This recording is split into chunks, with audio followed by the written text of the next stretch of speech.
It's classic with a plus. Obviously, Season of Discovery has had a lot of people wondering, where is it going to go from here? I wanted to see this and kind of see what Willie's perspective is, and here we go.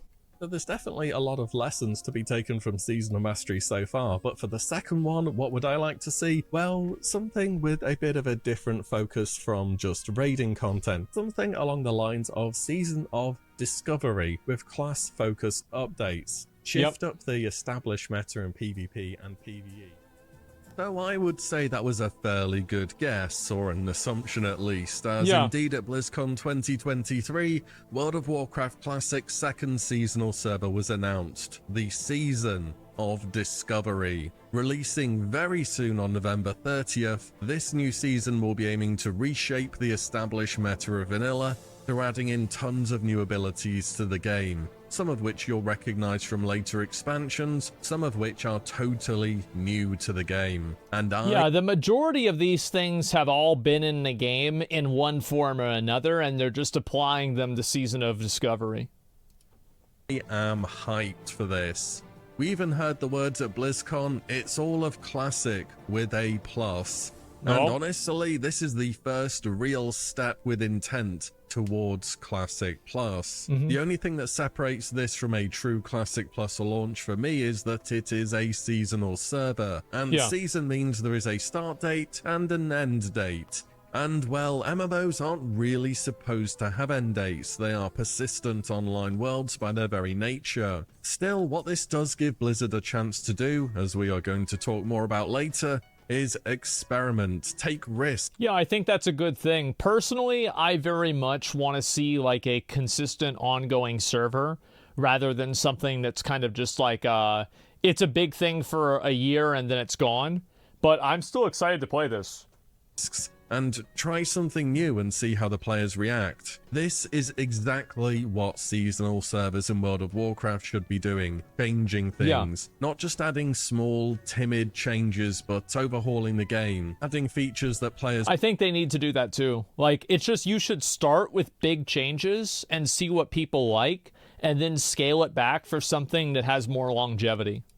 Will have to figure out, and just giving people who love classics something to get really excited about once again, because at the end of the day it is seasonal, and for that reason I'm way more willing to just see what can be done in classic WoW, what players will like and what they won't like. When we play the server, it will more or less be the classic plus beta, or maybe even an alpha instead. But this personally, like I've said this before, is that I actually think that the changes they're making are too overarching and too transformative to the game. Like, I think they're doing too much, but I only think that in the context of like, what would I want to see the game evolve into? Like, if they're just doing this for this server, then yeah, do whatever the hell you want to do. Go for it. Approach is a huge win for everyone. Just make sure you do give feedback on it. So this exists right now, as in Season of Discovery, because enough people over time have said, hey, what would Classic look like if classes changed, or they did try to rebalance things? Maybe it's too far changes-wise, and that is fine. There will be lessons taken from Season of Discovery either way. Yeah, exactly. Like, I think Season of Mastery, they didn't take enough risks. Like, basically, the problem with Season of Mastery is that nothing in the game changed at all until you got to level 60. Because they did raid updates and raid changes, but what about people that aren't raiding? But taking a bold step forwards towards the future of Classic is something I am so excited to see. So, how is this whole Discovery thing going to work then? What will this server look like? Well, the only real information we got was from BlizzCon and the playtests at BlizzCon. Blizzard will not be holding any public betas for Season of Discovery. They will be holding a public beta for Season of Discovery, actually. The public beta begins, when does the server come out? It's like the 30th or the 28th or something like that. November 30th. Yeah, the beta starts on the 30th, guys. Because they want the players to discover things together when they start playing the game. Of course, once something is known online, information gets passed around incredibly fast nowadays. That's not something anyone can stop from happening, but Blizzard not holding a beta is probably the best way to ensure that players will have something to discover when they log in. It won't just be new abilities or spell interactions either. One of the key features of Season of Discovery are rune engravings. Players will get their first quest for a rune just after having started their character. There are currently 3 engraving slots: your chest, leg, and gloves. Oh, With I each thought there were 5. 3 seems a little bit more manageable. class having 4 to 5 known runes per slot currently. Blizzard themselves have said there are over 100 runes total, and that there will be more added as we progress into the season. There's These more runes later? can be Oh, okay. swapped anytime you like, and will be applied in a very similar fashion to how you apply glyphs in Cataclysm, in that you'll learn your rune, and then you can just apply it from a new interface. These runes may vary from abilities which will be familiar to us, such as Ice Lance for mages,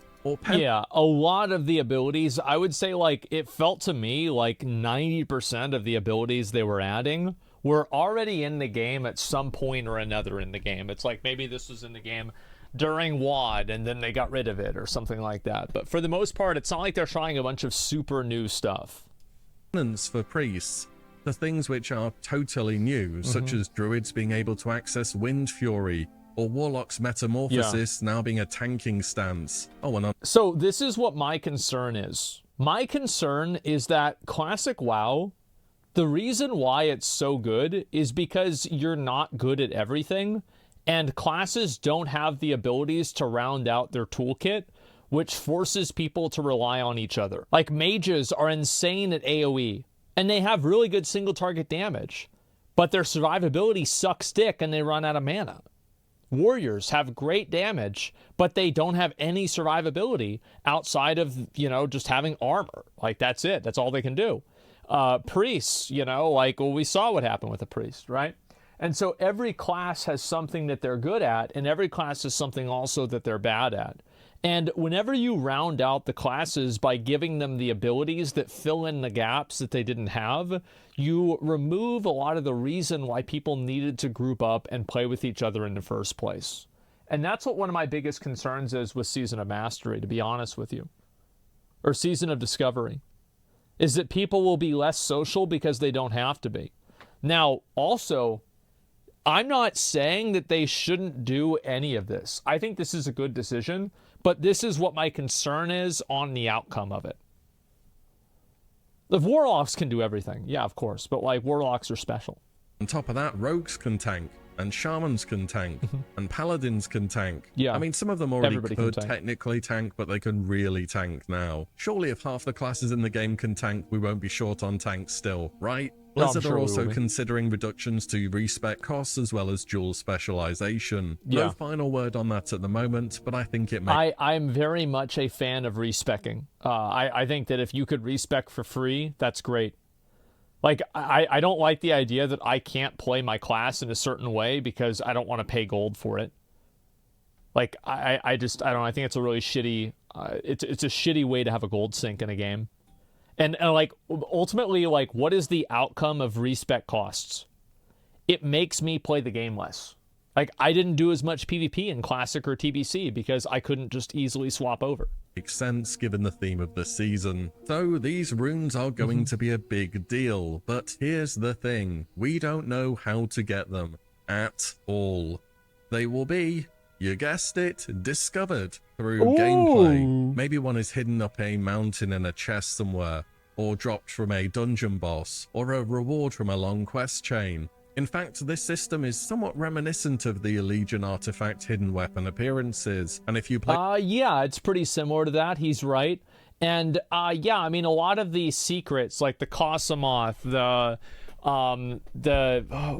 Night Steed or whatever the fuck it was, the Void Steed that you were able to get in Karazhan crypts. There was the other one in Karazhan you had to do. There were a lot of these secret items like Hive Mind. This was very popular. that expansion, Nightmare, some of them there you are go. practically free in that you just went and farmed a rare mob. Others were quite Yeah. difficult or complicated, Like and the I think that Corrupted will also be the Ashbringer. case here. I should also mention Season of Discovery will feature a phased leveling release. This is another totally new step for World of Warcraft. I think that the reason why is that the average age of a seasoned Discovery player is about 31. That's the median age of Season of Discovery players. So people don't have as much time to play the game as much, and so because of that, you want to give them more time to catch up. Like, I had a friend of mine, he recently had a kid, he got a promotion at his job, he's busy, and he's like, oh, I'm really excited because now I'm not going to get left behind. Inspiration coming from capping players during the beta versions of previous games, and seeing how a meta evolved around more limited talent or quest choices. For Season of Discovery, at first, we will be capped at level 25. There is currently no confirmed time duration for each phase, other than over 1 month and probably under 3 or 4. I think they're just going to feel it out and see what's right, though. I would suspect the lower level bracket... I think they'll probably just make the decision whenever their data says a lot of people are 25.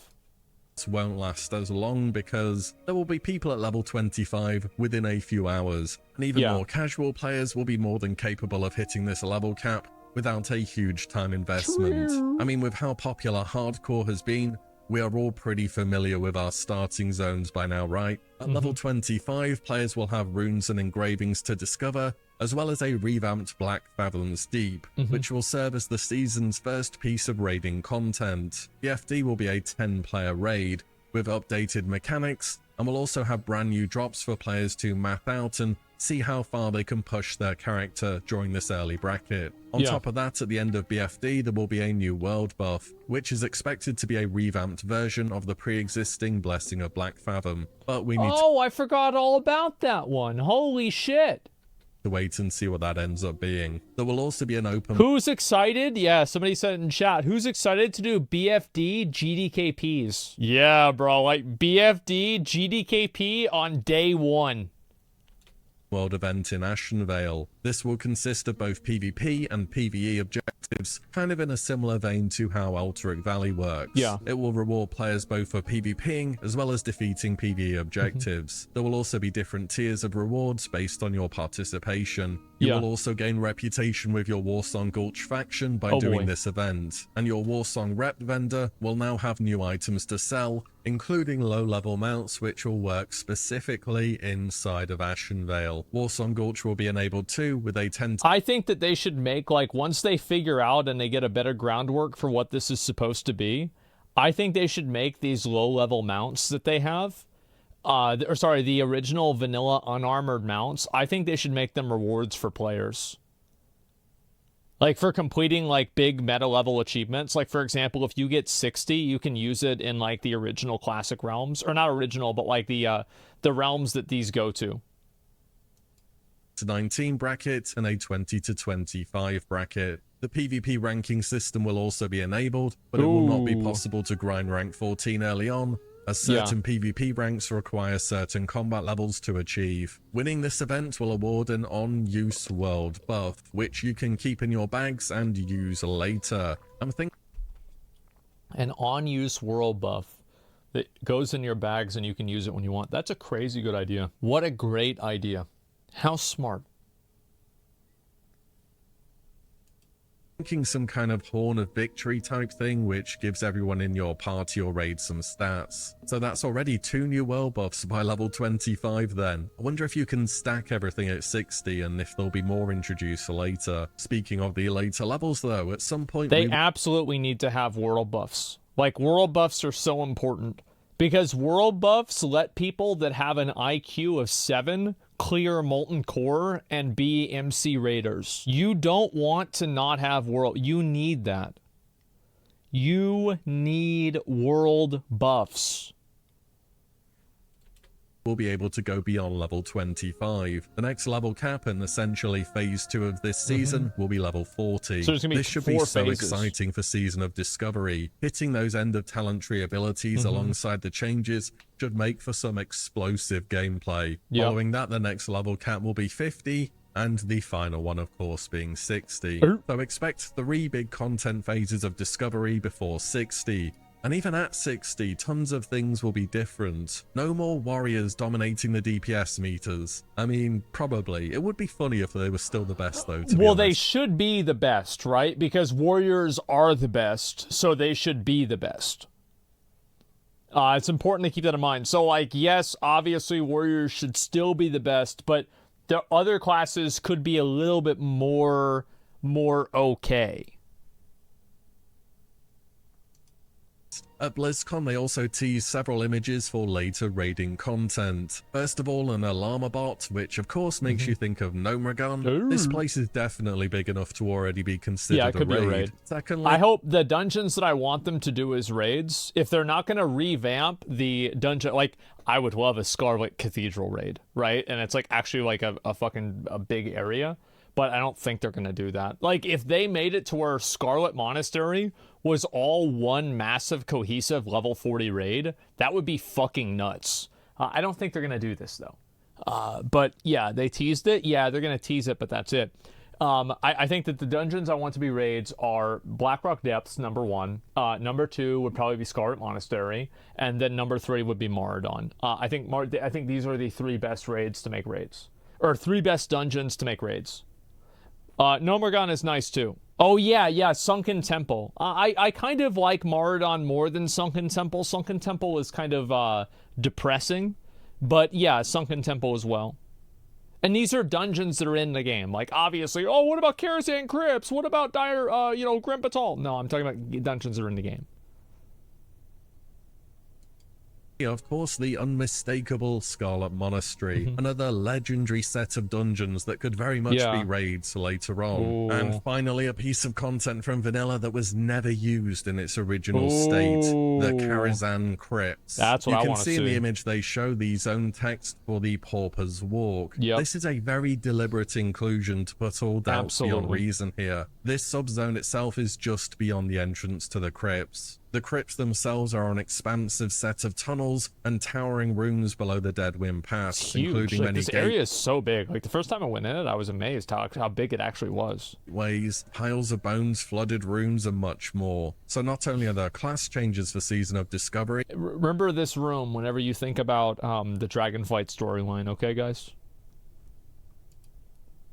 Blizzard are also saying, hey, we're gonna try out some new content as well. And if you add together Blizzard trying new drop tables from dungeons and raids with the potential for entirely new content, we may just be seeing new tier sets, or at least tier set bonuses designed specifically for the newer class roles that will exist in the season. They kind of did this a little bit with Tier 2.5, where Tier 2.5 was made kind of to like help some of those like different classes and like different specs. But I would love to see a tier set that was made to like help Ret Paladins or help Moonkins, for example. Interview when asked about this possibility, Blizzard said, I think that's on the table. Sounds pretty good to me. Also, Blackrock Depths, that has to be a raid when we... Bro, like, as I said, this is what they need to fucking do. They need to make BRD the new level 60 raid, and after you kill Baelgar, you can get a key. Maybe you get a key that you can unlock this door, and you get the key from like killing Ragnaros or something, and this unlocks. This door fucking opens up, and it's a whole new fucking raid. It's a 40-man raid. That would be nuts, dude. Get that right. Level 50 bracket, maybe? Either way, there is so much to be excited about here. Class updates, no PTR testing, discovering the changes in real time, level brackets so we can explore the endgame in different ways. Imagine like it takes you down to the elemental plane to a vanilla version of the Firelands. Dungeon updates, new loot, the prospect of new raiding content, new open world events. And this is all coming out on the 30th of November, can I just remind you? So, real quick, are there any concerns for this season and the direction that it's taking? I think the biggest one I can see at the moment will be faction balance. Yeah. So, Alliance tends to be the more played faction in vanilla. Because it's better. It's just how it is. This very recently with the hardcore realms. Yeah. The reason being is mostly for performance in PvE at endgame. Now this should not be much of a consideration when we're capped to level 25, but it still will be. For PvE, more players means more guilds, more groups, and just better access to the content. And for PvP, I mean, if you didn't play Vanilla Classic and see Phase 2 of the game when we had Honor and Ranking with no Battlegrounds, it wasn't pretty. Blizzard I'm gonna be honest, it was really fucking fun. The problem is that people couldn't opt out of it. That was the issue. So anybody who was on a server and they were just trying to level, they literally couldn't play the game. Like, I remember I would try to run to BRD. Like, I was like doing a dungeon. This is off stream on an alt. And it took me 45 minutes just to get to BRD. Like, I couldn't even do anything. Had to bring out Battlegrounds early to put a stop to it. There is being the underdog faction, which is attractive and can be fun, but no, it's not.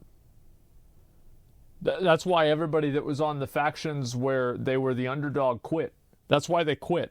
It's only fun in the context of you winning. I like being the underdog and winning. But if you're the underdog and you're just getting farmed, you know, 3 to 5 every time, you know, you've got 3 people, they've got 5, this isn't necessarily fun. So I think that if they want to do, like, I would love if Blizzard went out and they said, you know what, we're going to do a new season, we're going to do a PvP ranking season, and we're going to have PvP ranking in the game, and there's no battlegrounds, but there's war mode. That would be fucking awesome. Because the problem that happens is that a person rolls on a PvP server, and then the faction balance on the PvP server changes while they're on the server. So now, whenever they originally rolled it, it's not like they made a mistake by playing on the server, it's just things changed. And whenever things change, now this person's no longer able to play the game. They're no longer able to enjoy themselves. This is very bad. And especially because it's not a mistake that, like, I said this before, a player should never be able to make a mistake on character creation. And that is a mistake on character creation. Should not happen. At some point, you just get farmed and you can't play the game. Also, Yeah. Alliance now has access to Wind Fury, Tremor Totem, and a combined version of Strength of Earth and Grace of Air totems. Horde has not got Salvation or Kings yet. And the yet is important because they very well might do later on, but right now, they don't. We also don't know the number of realms that will be available or how many of each type of realm there will be. And this is legitimately a scary prospect for Blizzard because the Season of Discovery servers are going to absolutely blow up in population on launch. They will. There will be a lot of tourists. I think Season of Discovery will be extremely popular. And people will probably make one character and then maybe another character. And then they'll probably stop until the new patch comes out. Like, for me, that's probably what I'll do. I'm going to start with a Warlock, maybe a Warrior. I kind of want to start with a Warlock, personally, because I just think it'll be really cool. And then I'm going to play a Warrior after that. But that, like, it's either going to be Warlock, then Warrior, or Warrior, then Warlock.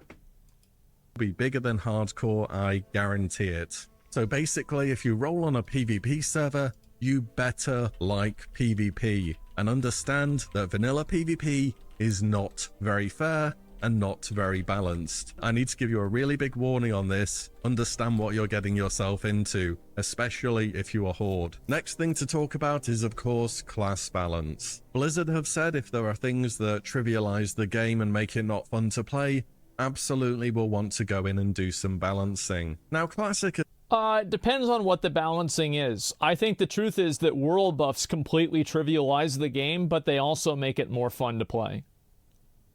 I do. I think they make it more fun to play. As the game itself is not balanced. Mages can pull 500 mobs at once. And kill all of Rogues them. can CC you for over a minute. And you're dead. And warriors are the best DPS and tank by a huge margin. Real quick. And warriors are the best DPS and tank by a huge margin. And that's just the way it is, guys.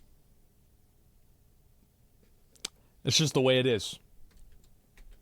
But we all kind of know what's good and what's bad in vanilla. We accept it because that is just the state of the game. Yeah. Season of Discovery will be changing this balance to an unknown state. And I think once we start understanding the runes and the possible combinations, everyone is going to start feeling pretty overpowered. For example, here's a scenario which I've thought up for the level 25 bracket. So in vanilla, Shadow Meld has a 10-second cooldown. So a Night Elf Hunter with sniper training and Lone Wolf can Shadow Meld and wait for somebody to run in front of them, and then aim shot them into a Chimera or Explosive, and they're probably going to one-shot them if everything crits. Probably, There's going to be some great Night Elf roleplay, protecting Ashen Veil from the shadows, the Horde never knowing and when then you you'll get strike. one-tapped. Or it could just be incredibly obnoxious. Who knows? Someone's going to try it out though. But with the average power level of players going up by a lot, it may be the case that open world content and leveling pacing of the game starts to feel more like TBC, or even I think that's what's going to happen. I think leveling is going to get faster, and they're probably going to apply like a 10% or like a 20% buff to like damage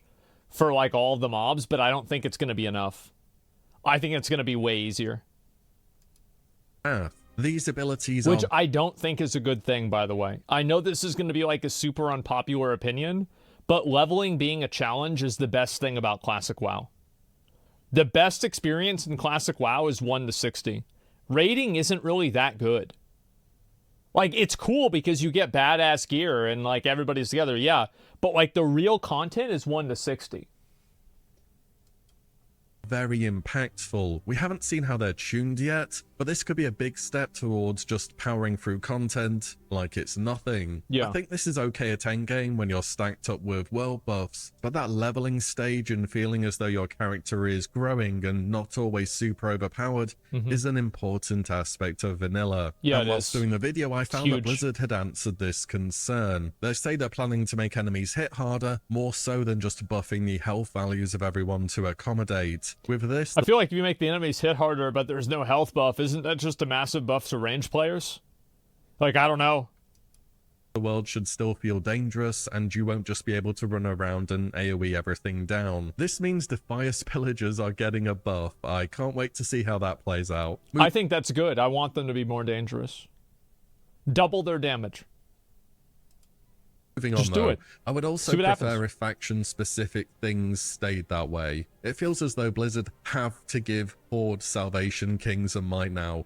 You might as well just lock in those runes for the level 40 bracket for Shaman. People pick their faction for a whole host of reasons, but vanilla is the only time you got access to unique class synergies.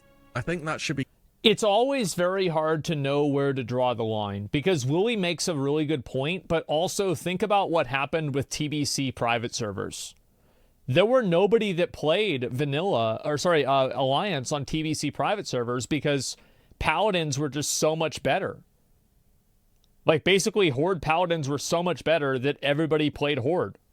So, like, I feel like vanilla WoW, like, Paladins and Shamans are, like, relatively balanced. People really like Shamans, even if they're not as good.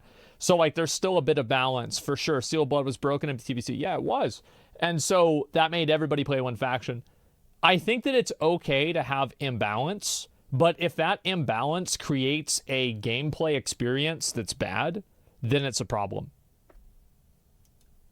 Kept as it is to create diversity and encourage players to try the other faction at some point in time. I mean, come on, why would you go Horde as a melee player unless you are a die-hard Horde fan? If you play Alliance, you get Kings, Salvation, Strength of Earth, and Grace of Air totems combined, and Wind Fury. Big dick. That's crazy. Big dick. For me, there are also a few too many abilities from future expansions on offer here, but I'm willing to cut Blizzard some slack on this. Well, I want to see what happens. Like, I get that it could be problematic, but I want to see what happens. As it is a seasonal server, and they won't have had forever to develop entirely new content. Because I share his concern, but I still think it's worth trying. And for every class. Also, I suppose that a bunch of these abilities from future expansions will be new to a sizable portion of the players who just didn't play the game when they were out. But abilities... Yeah, there's classic Andes, basically. Such as Lava Burst, Divine Storm, Chaos Bolt, for example... I don't know, Blizz. I think that's... So, Lava Burst, I'm okay with. Divine Storm, I'm not okay with. And Chaos Bolt, I'm okay with. Because Lava Burst, like, Divine Storm is like an AoE. It's like an AoE instant attack. That's fucking insane. Whereas, like, Chaos Bolt is basically just another type of Shadow Bolt, but it just has a different functionality. Gonna be pretty hard to balance. Whirlwind, yes, but Warriors have Whirlwind, so it makes Warriors less. It makes Warriors less special. Whereas nobody has Chaos Bolt, and Chaos Bolt fulfills the same function as all of the other Warlock abilities. It's just a slightly different flavor to it. It's not like you're. What I'm saying is that, like, okay, I know people are going to think this is like a, oh, fuck Paladins, Warriors are the best type thing. It's actually not. What I'm saying is that Lava Burst doesn't make the toolkit of Shamans any larger, and Chaos Bolt only makes the toolkit of Warlocks larger in, like, a super niche situation against, like, Paladins with Bubble, right? That's, like, the only time it really does that. But the difference is that Paladins having Divine Storm makes that scope of what they can do bigger as a whole. And that's why I don't think they should have it. I understand that some people might have a different viewpoint on this, but that's what I think. And with these concerns, I am very excited to dive into Season of Discovery on November 30th. I can't believe it's coming so soon.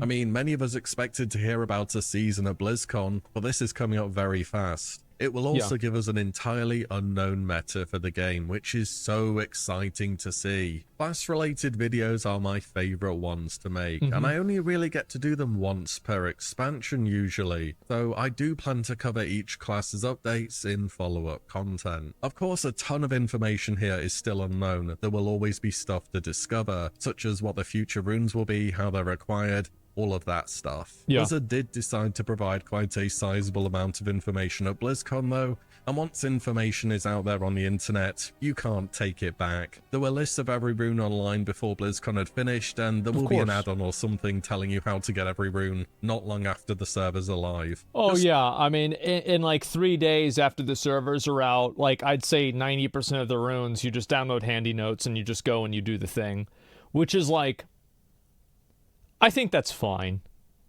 That's just how it is. Just enjoy the game for what it is while it's fresh. It's going to be a good time either way. Information spreads fast, it is what it is. But I will at least cover the runes that we know at the moment, what kind of builds they may fit into, how impactful they will be, whether they are entirely new or from a later expansion, all that good stuff. Theory crafting for me really is half the fun, and rarely in Classic do you get a chance to do it, so look forward to those videos soon. That's about everything I wanted to say for Season of Discovery. I just want to cover a few more bits of general news now, in case you've missed them over the BlizzCon weekend. Self-Found Hardcore mode has been confirmed to release early 2024. This is basically hardcore, but no trading, auction house, or mailbox. I'll be very curious to see how people can take advantage of that, but we'll have to find out. Self-sufficient adventurer, taking care of your own professions, your own gear, and everything else. This is a new way to play hardcore, which should add an extra level of challenge to the experience. The unofficial servers were played for the most part on this setting, and they were always very popular, so I think a decent chunk of players will go back to hardcore together to test themselves once again. I do think that a lot of people do like playing in a group, and the reason why solo self-found was enforced is because it wasn't a hardcore only server. Solo Self-Found was just simply necessary to maintain what integrity there was of hardcore.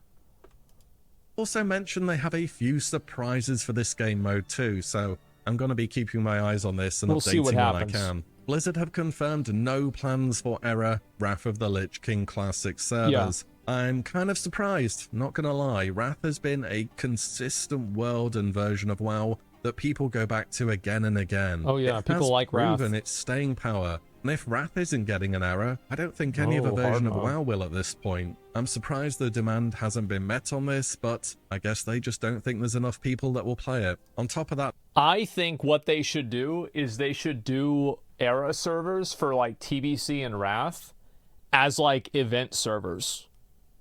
Kind of like, imagine if like 2 years from now they do a BC server again. I'd play that for fucking sure. Like, that would be cool. Maybe do like a few little changes here and there. But I think having it up all the time, maybe not. There are no plans for... And I'm looking at this from the perspective of how can you generate hype and keep people engaged? I know people might not enjoy this as much. Like, there might be individual people that don't like it, but I think this would create the most hype for a TBC or Wrath server in the future. Fresh progression servers either. When asked about this, Blizzard said, nothing to announce, but it's all about player desire. If people want it, we'll definitely give it another look. Yeah. But nothing to say at the moment. As for the future of Classic, I'm just saying, if we're getting Kata, we are getting Mists of Pandaria too. Blizzard said about this, Classic itself is born of the community, nothing is off the table.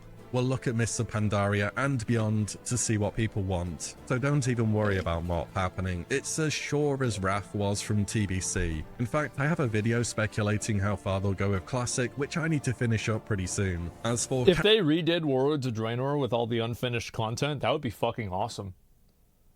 Like, imagine if they redid Warlords of Draenor with the faction cities, with like Farallon, with like the new raid, the Shatrath raid. Like, I would play that. Cataclysm? Well, no we also got garrisons, that confirmed to no one's surprise, and they have said that it is coming with hashtag changes. That so far appears to include the retail version of the Transmog No collection, raid finder, the please. continuation of the Titan Rune dungeons we had in Wrath, and maybe even the retail auction house. I want to cover all the Kata news fully in a separate video. I kind of expected to hear a bit more about the changes that they're planning and was waiting on that though. Either way, expect Kata coverage from me in the near future. But that is it. Personally, I am very happy with the announcements that have been made. Personally, I feel like Classic ends with Wrath. Like, that's just how it is. It's at the end of Wrath of the Lich King, it's over, and then you begin effectively phase 2 of WoW. Like, I would say WoW has been in 3 different, probably 4 now, different phases. So you have the first phase is like vanilla to Wrath. And then the second phase is Kata to Mists of Pandaria, or sorry, to WoD. And then Legion was a very different game than WoD. And the third phase was Legion to Shadowlands. And I think Dragonflight is kind of like the 4th phase onward now. Because Dragonflight is tremendously different than Shadowlands, BFA, or Legion was. So I think that we're really on WoW 3 or 4 right now. This BlizzCon. Let me know your thoughts below about the new season of Discovery, the other news that was dropped at BlizzCon, down below in the comments. And, as always, thank you all so much for watching and listening in. I'll see you on the next one. Very soon. Very soon. That's a good video. I'll link it to you guys. It was really good. The system saga is over? Yeah, exactly. That's basically what it was. Didn't everyone stop playing Wrath, though? Well, let's find out. How many people are still playing Wrath of the Lich King? Well, we can just look right now. Okay, demographics for Wrath. All realms. The most raiding happened right here. So this, I'm assuming, is when Ulduar, bro, the Ulduar destroyed people. Oh my god. Was this Ulduar? Holy shit. Before ICC, no, before ICC just recently came out. Like, it came out like a month ago. Yeah, Ulduar was just, it's too hard. Like, the nubs can't handle Ulduar. Like, it's too hard of a raid.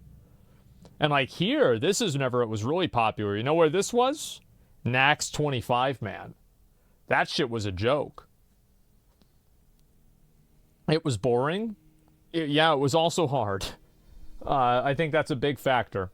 So yeah, a lot of people are still playing Wrath.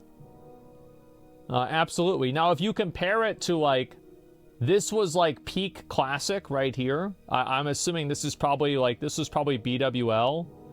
And yeah, probably something like this, BWL. And so it's like BWL, AQ, probably, and then like Nax, I would assume right here. And then this comes out, this is probably tier 5, and then probably tier 6, and then tier 6.5.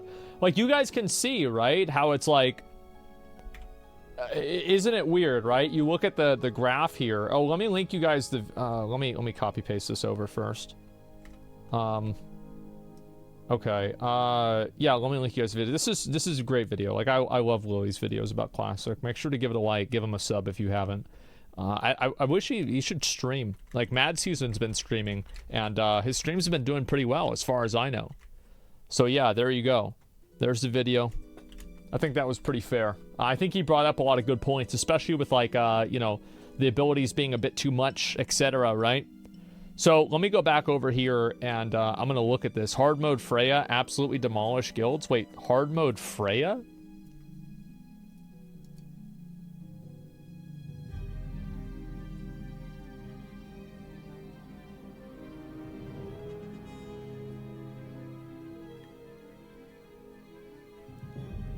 How?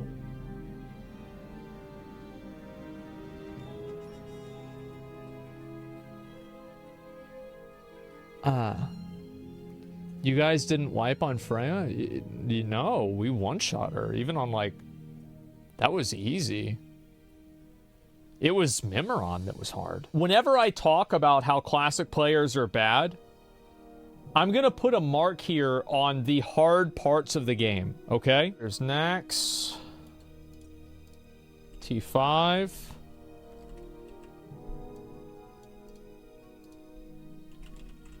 Sunwell. Ulduar.